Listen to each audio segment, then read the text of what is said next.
Hello everyone, this is Squallcasting, bringing you another game of StarCraft 2.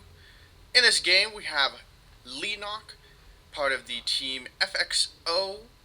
He's a Korean player who has competed in the GSL for some time now. He is the youngest player to ever be a finalist in a GSL championship. And I'd say his real breakout moment was when he was at MLG Providence and won the entire thing, beating Naniwa 4-1 in the finals. And down here, we have Startail Parting. It says Startail Legend, but this is Parting. I checked. And I would say his most significant accomplishment thus far was getting into the round of 8 in the 2012 GSL Season 1, where he fell to Dongwei-gu. So, hasn't had as much tournament success as Leenock yet, but definitely still a very good player. Not anyone can get into the GSL. So these players are playing on Daybreak, a IPL map. So we've got these two Xel'Naga watchtowers that can help provide vision. And this map has a lot of ramps and high grounds. Got more over here. And the real challenge is setting up your army in good positions for battles. For example, if there's a giant Protoss death ball here, Leenock does not want to charge in here like this because he'll be running in single file and getting absolutely obliterated. So there can be a fair bit of poking and prodding, and just positioning is very important on this map. If you're Zerg and you want to engage into somewhere like here, you need a flank coming from this side, which can be really hard to do because there's rocks here. But overall, an interesting map, lots of variety, nice and big. So from Parting, we are seeing the Forge Fast Expand build with the Nexus first, so very economically aggressive. Leenock, on the other hand, opted to drop his pool first, followed by his hatchery. So we won't see any one-base Roach all-ins like we did at MLG Providence. So this game will definitely go a little bit longer than the 7-minute mark. But the current metagame with Zerg versus Protoss is you don't get any gas, you drone up like crazy, and you take 3 bases as fast as possible. And this is really the best way to combat the Forge Fast Expand aside from a Roach all-in. Simply because as a Zerg, you never want to be down in bases to a Protoss. You always want to be at least 1 base up. That's really the only way they can stay competitive. So Parting dropping down his cannon, continuing to work on his wall. We'll see if he full walls this or he leaves a gap and then fills it with a Zealot. Leenock, on the other hand, poking out with some Lings. Drone going down here to secure the third. Even more Lings here. Just going to poke in at the front, check things. Ensure that there's no shenanigans coming in from Parting. So the Zerglings are driven away. This probe is having to run for his life with these 2 Zerglings chasing him. And Leenock swinging these 2 Zerglings around to pincer that probe and take it out. It's definitely going to go down, and not microed the best, but that's probably going to die before it gets back to the base. We'll keep its HP bar there and keep an eye on it. So Leenock dropping his first gas now. Probe dies just before it gets home. So it was trying, but it didn't try quite hard enough. And Leenock smartly positioning Overlords around this area. I'm going to park this one here above the high ground. And that way he can keep an eye on the gases and not be killed by stalkers. And gas timings really are the main thing you need to watch as Zerg. 4 gas is generally indicative of a very tech-oriented build, such as Colossi. That's usually what you see. And gas timings in general for pretty much every race are key to know and watch, as they're indicative of teching. So Leenock's third, finishing up here. Might Maynard some drones, we'll see. Moving these ones to the natural, potentially. We'll see. Yep, going to the natural, so might just produce drones out of here directly rather than trying to move them across a gigantic space.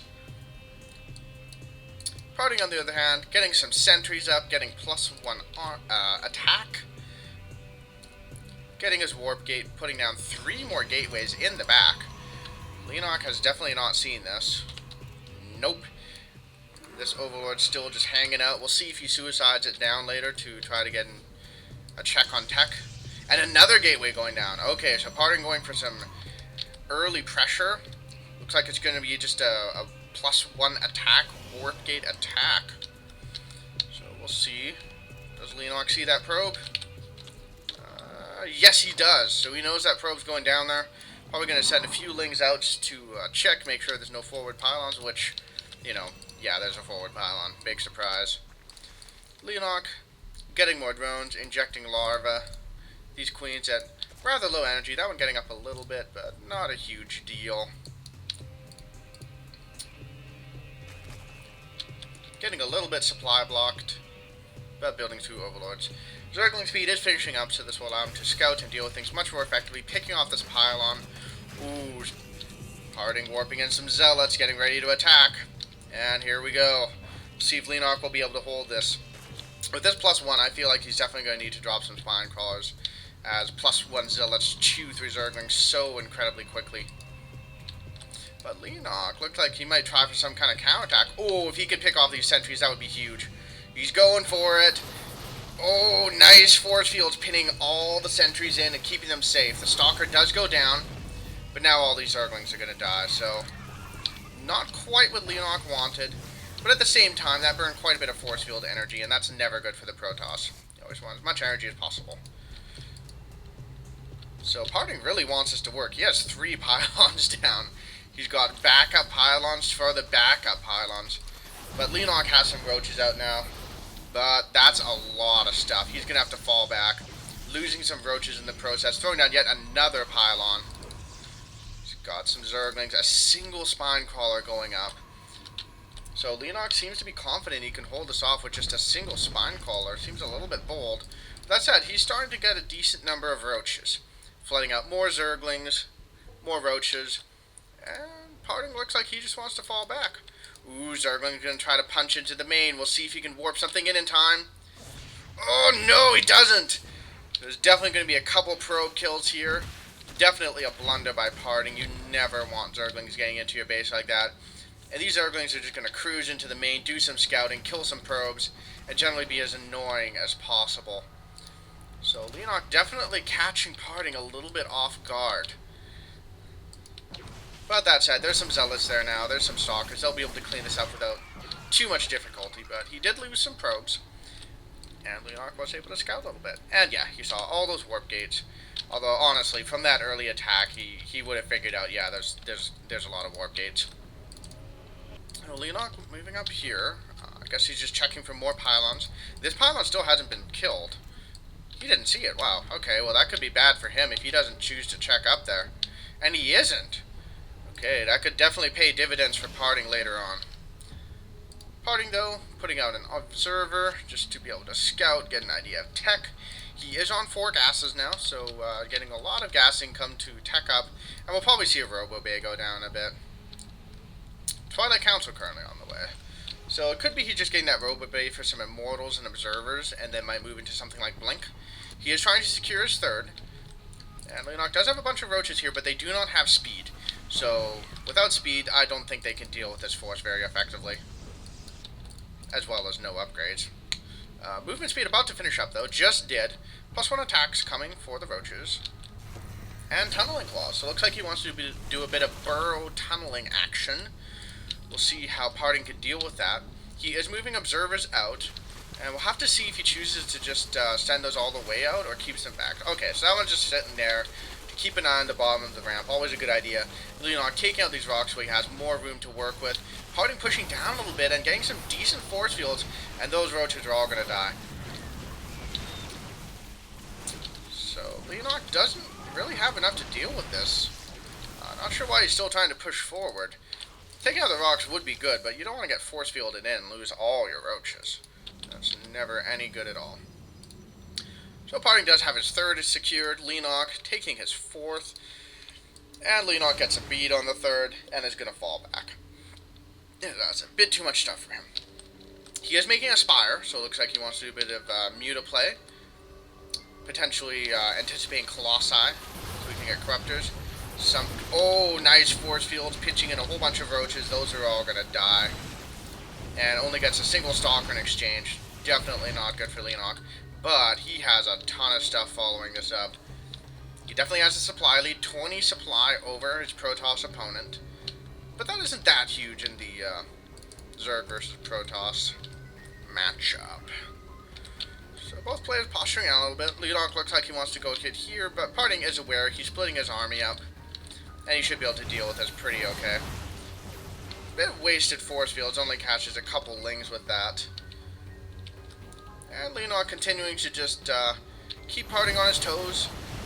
Good force fields, picking off a whole bunch of lings, gonna kill all of those. So Leenock losing quite a bit of stuff without really killing anything. Yeah, he's only killed 10 Protoss units so far to the 67 that Parting has killed of Leenock. It was a bit of an awkward sentence. But Leenock does have his 4th up now.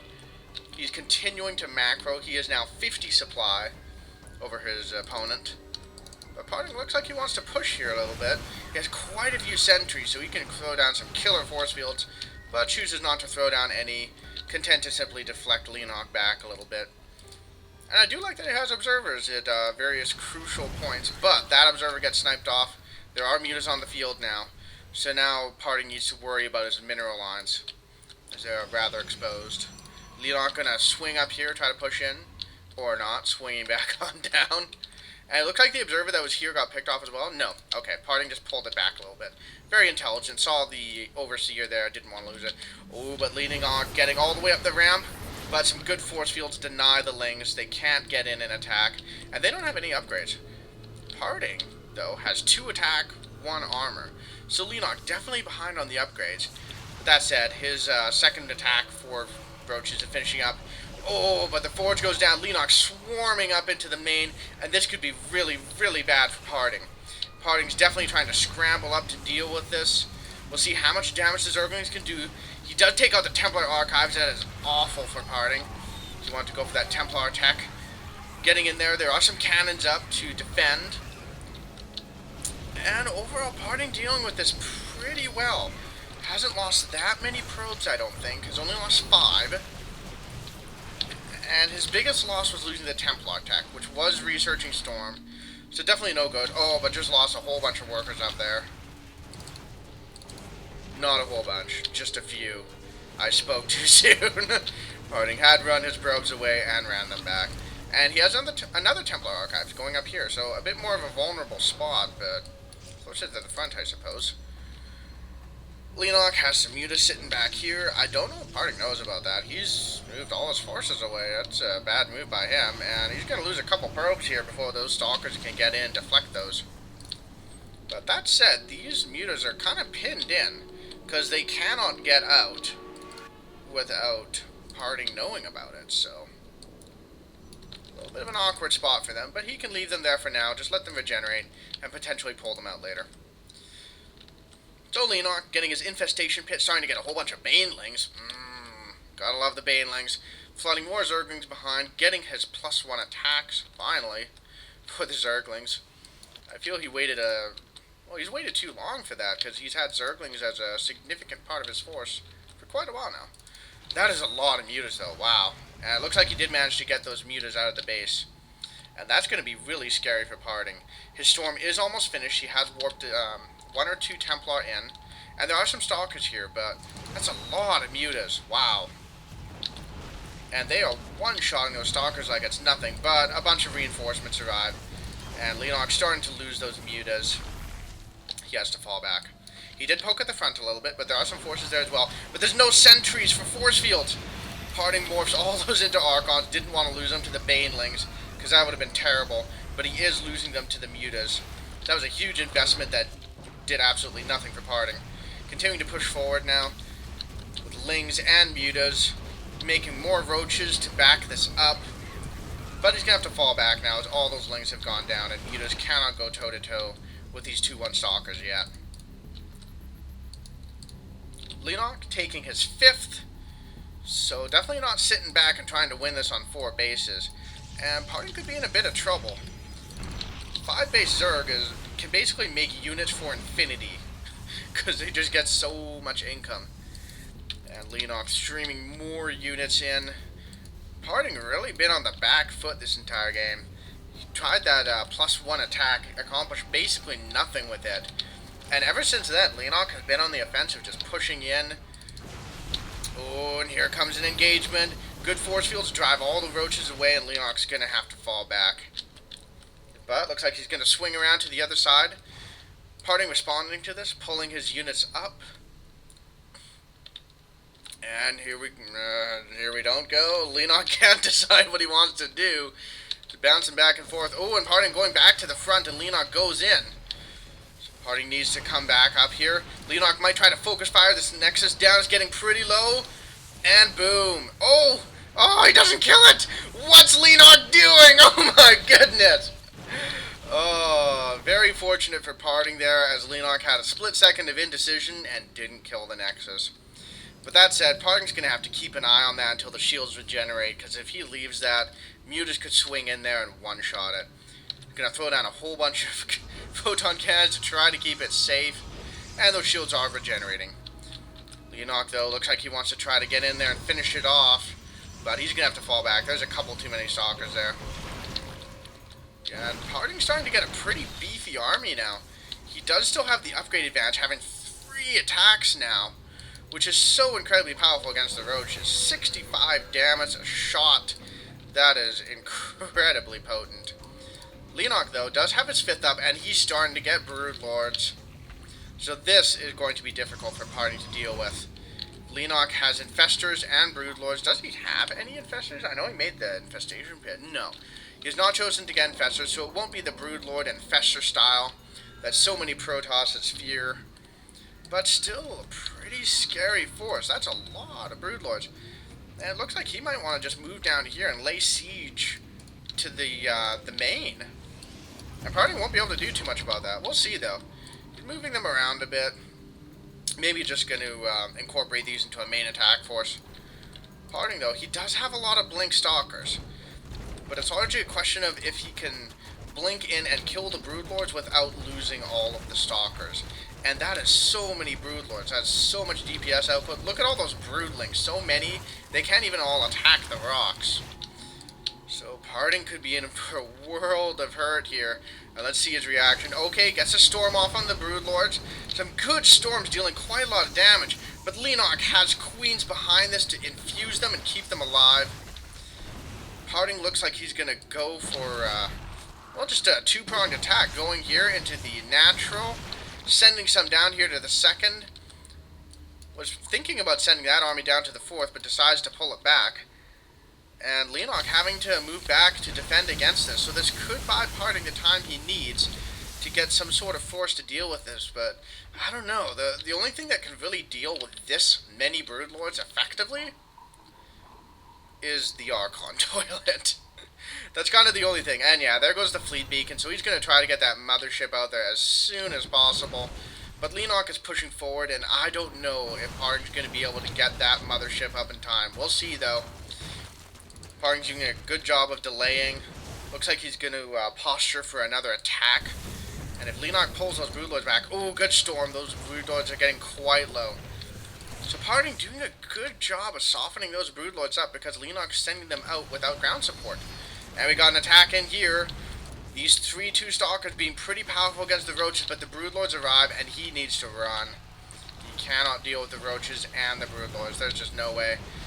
And killing some Roaches, blinking back, just being annoying. Leenock continuing to move around the map, trying to decide how to engage. Does Parting have any Templar near here? Okay, he has a couple. They have quite a lot of energy. So if they could get some good storms off, that would be a world of hurt for those Broodlords. We'll see, though. This Templar is sitting back for now. Parting doesn't seem to want to engage in on it yet. He does have a force still dancing around up here, picking off Roaches. But he needs to worry about this base. And, oh, there it goes. Does have some Infestors out now. That's getting awfully scary for Parting. Those Infestors can fungal an entire ground army, and then the Broodlords just blow it up. Or infest it up, Broodling it up, whatever you prefer. Parting moving some Stalkers back here, dealing a bit of economic damage. But Leenock swarming back with a whole bunch of Roaches and Infestors. And once fungal goes off on those Stalkers, they will not be able to run away. Meanwhile, these Broodlords pushing in at this base, laying siege to it. That's definitely going to go down. Parting has absolutely nothing to respond to it. He is going to lose the Templar Archives. But mothership's on the way. Where is he building it? His main? Yep, his main. He's building that as fast as he can. But now that the Templar Archives is down, he can't get a whole bunch of Archons. That's going to be a bit challenging for him. But he does have a Void Ray out now. And Leenock has nothing that shoots up. He has a unit that can make units that shoot up and immobilize air units. But he doesn't actually have any anti-air. Okay, there he goes. Bringing in some Corruptors, so he will be able to take that out. But that Void Ray definitely paid for itself. It took out 4 Broodlords before it went down. And while Void Rays are expensive, Broodlords are even more so. Parting, pushing at the front here. Looks like he wants to do a bit more economic damage. Looks like he's just going to sacrifice this base. And just kind of trying to pull Leenock back, but we'll see. This may turn into some sort of crazy base trade scenario. But he does have that mothership up. And that could be his ace in the hole. Mass recall to get his entire army back after killing a bunch of Leenock's mining bases. And then killing those Broodlords. We'll see. He's losing this base here. Not a huge loss, though. Basically mined out, so that's really just buying time for Parting at this point. And he's pushing in here, killing more stuff. Not sure why he's killing this base. It's mined out too. But, you know, your units shoot, and they might as well kill things, so kill things, yay. Leenock continuing to push forward, and he's going to start laying siege to this main. And Parting's going to lose some tech, and I don't know, where's the mothership now? I don't see it. Okay, it's moving across the center of the map. Now, Parting does have this base here. He has reestablished the Templar Archives. That was a good foresight by him, because he's about to lose that Twilight Council. We'll see. Both players having basically no income left. Leenock, in fact, has 0 income. Meanwhile, Parting has this base up. So it's looking a bit dicey for Leenock, because if he loses his army, he's going to have no ability to replace it. Here comes the mothership. I feel like Parting should just move the mothership up here to protect its base. And then that way, if Leenock finds it, he can mass recall his army back to defend it. But for now, he's moving it up with his main force to kill tech, kill buildings, and just ensure that Leenock cannot rebuild. And he can. He does have some drones left, but he does not have the minerals to rebuild. So looking a bit dicey for Leenock here, but we'll see. That is still a fair number of Broodlords, but a lot less than before. He lost a bunch of his Void Rays, and that's a lot of Stalkers. And Templar too was stormed, so this could be bad for Leenock. That said, 7 Infestors and 5 Corruptors. He still has a decent fighting force, but that said, Parting is up in supply. Leenock has not rebuilt his base. He is being revealed. Is Parting just going to go and kill all the Extractors? That would be a kind of hilarious way for Leenock to lose this game. And it looks like that's going to happen. Where's the last building? Okay, he threw down an Extractor there. Pulled his drone forward. Didn't want to lose the game. And he's got his drones here as part of his army now because they can't mine, so they might as well fight. And Leenock's heading straight up to this base. We'll see if Parting can get back there in time. He's moving his army forward. The mothership, though, lagging by quite a bit, as well as the Templar. We'll see, though. Leenock moving up here. This is very tense. 23 Stalkers, 7 Corruptors. I don't know. That's quite a few Stalkers. Getting some good feedbacks off, taking out the Infestors. And here comes the mothership, and boom! Vortex. Stalkers blink forward, kill off the Corruptors. And he's going to hop in there, and I think this is the end for Leenock. Keeping the Templar out, so as soon as those units spawn, he can just storm on top of it and kill everything. And boom, look at that. Broodlords, gone. GG. Very well played by Parting. Going for the base race, while secretly getting this base. Counting on the fact that Broodlords move so incredibly slow to buy him time. So well played by him. Congrats on beating Leenock. Not many players can do that. So thank you for watching my video. Please like if you enjoyed it, and subscribe, and I will see you later.